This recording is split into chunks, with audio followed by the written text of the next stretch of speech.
Good day, my name is Shalinder. We are going to do the presentation of Human Resource Management group presentation. This is about very important model of 7G model, and my colleague Vasana, Sanuja, Samira and Chiranta will join me for the rest of the presentation.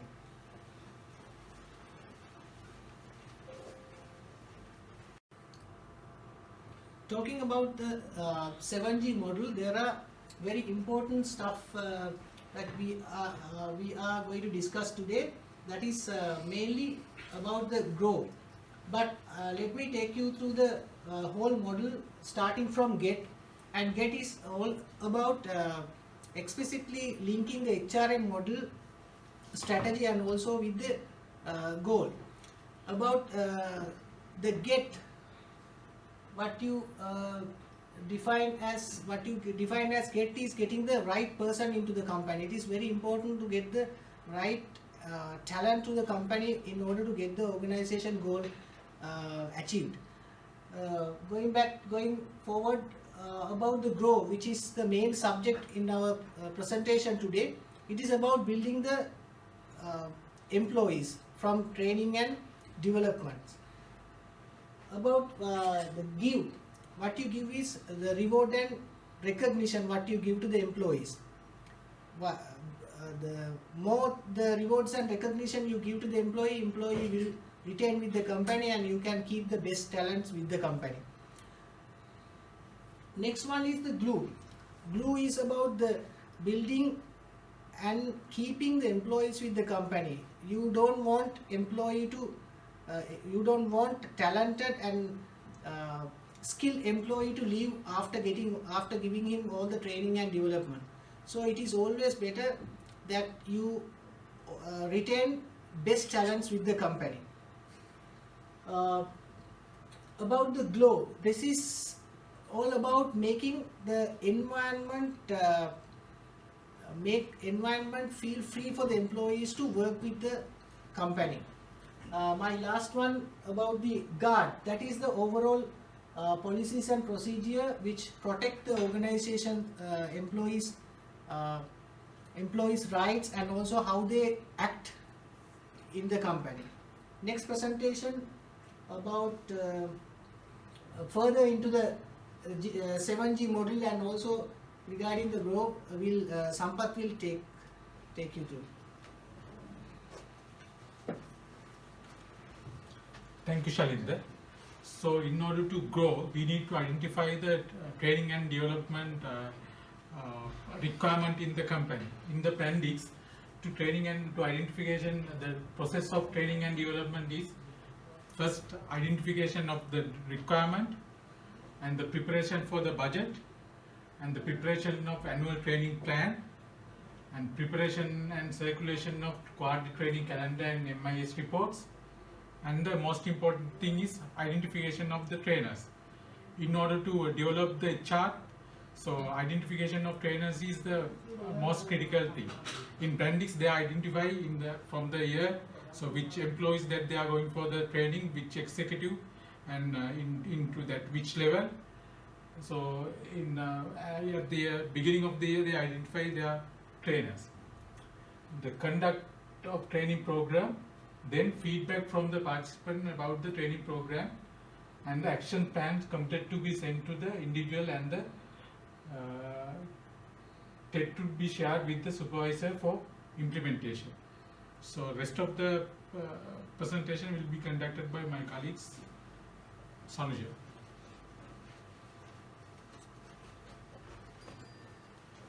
Thank you, Sampath.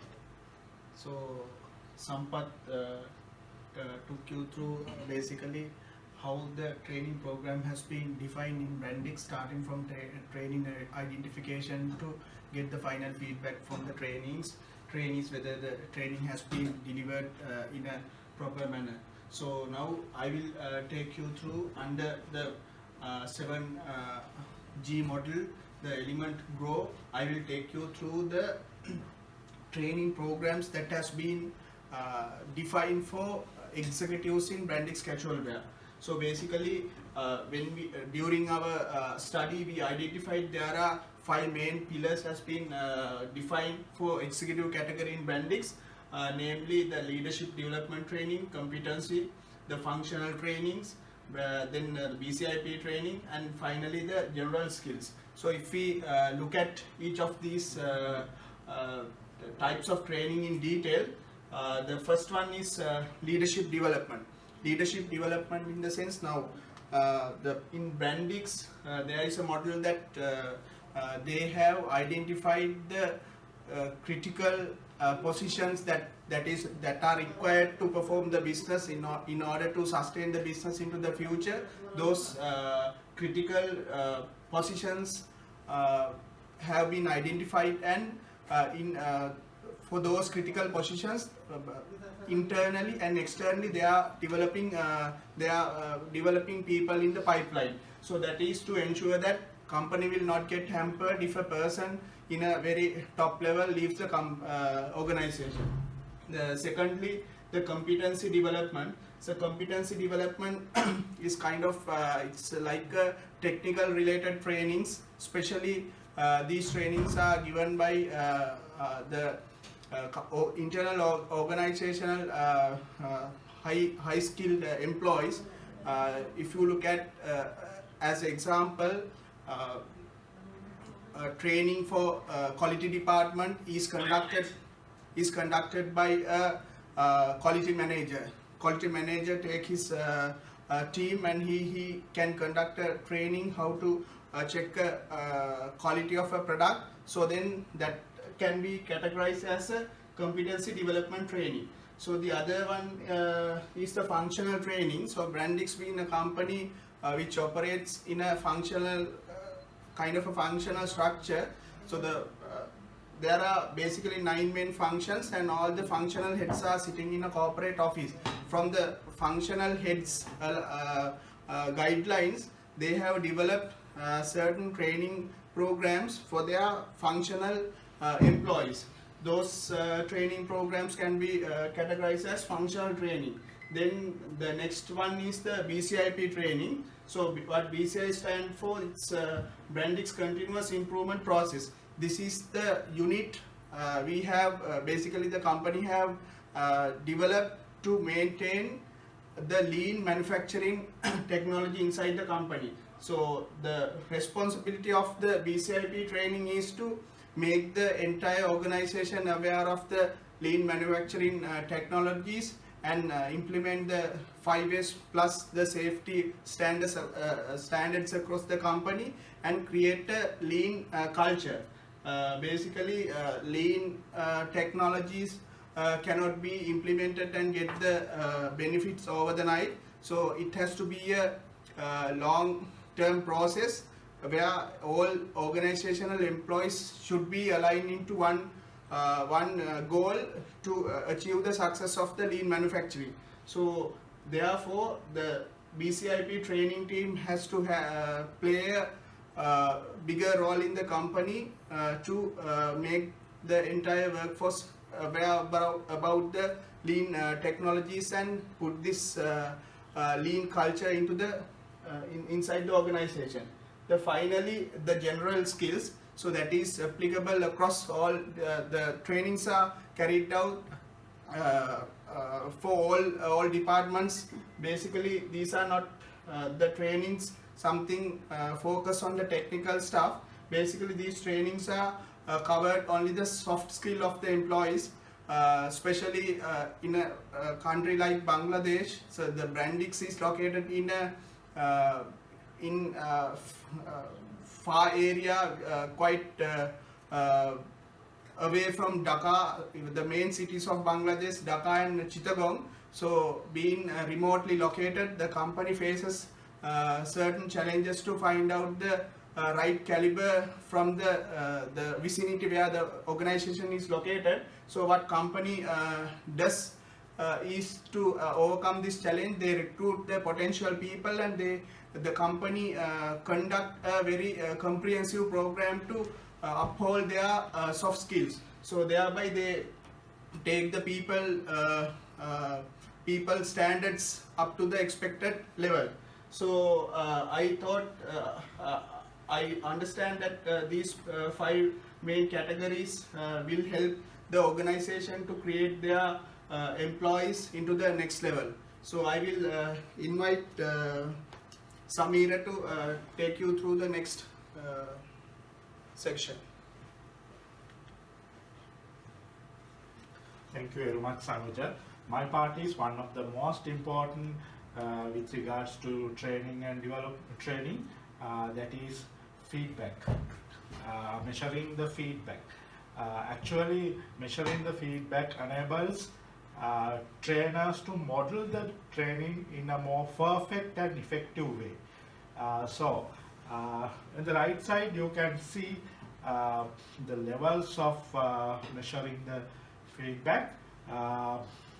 Immediately after training, you can see the reaction, how the trainees feel the training, and then whether they absorb the knowledge projected to them. And we can another dimension of measuring the feedback is the behavior of the training, how they behave, whether their appearance of behavior is positive. So, and the last part, the results of the training, how effectively they employ the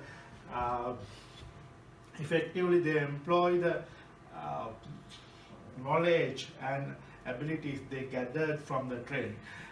When we consider the Brandix approach,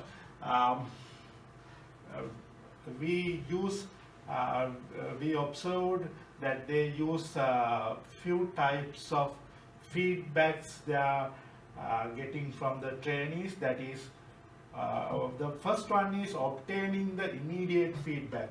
That can be done by way of getting filled physical forms and by way of electronic means such as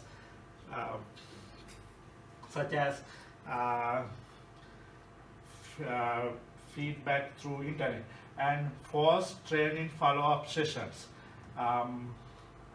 This is one of the most important thing, because you need few times to absorb a training properly. And the next one, the last one, is online platforms of reading and activities. This will refresh the knowledge and abilities gathered by the management people, and it will enables them to use the knowledge and abilities gathered more effective.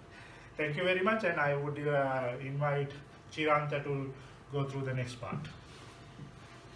Thank you, Samira. This slide quite interestingly reveals a major development in the current context, because if you really look at it, there is a major shift of development which is happening right now, which is now basically traditionally the organization decided on the trainings what is required, focusing on the long-term growth.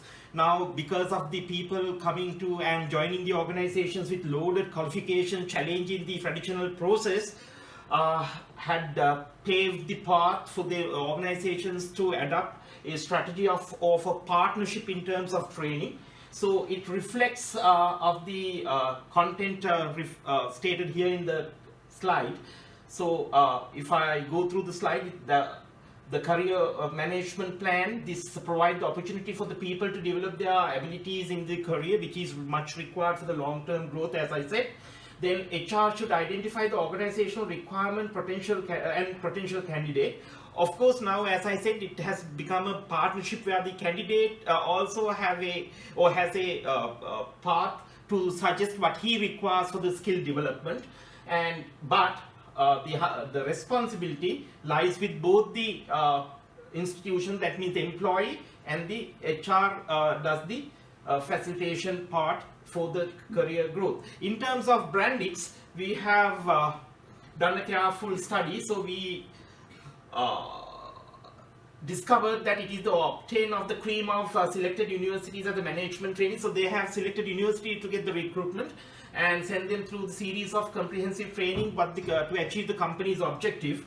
and use of 9 boxes of matrix to measure the growth, and the succession plan, which is quite an important for organization in terms of continuity. So generally the two most talented employees are selected for that pool, and then the career progression will start from that point of onward. Then the providing feedback through the skip level meetings, meaning that there will be no higher authority or higher management participation, but all the mid-level management participation will be there, and they will give the feedback on the meetings of the career developments. So that ends our presentation, and thank you very much for your attentive participation and hearing. Thank you.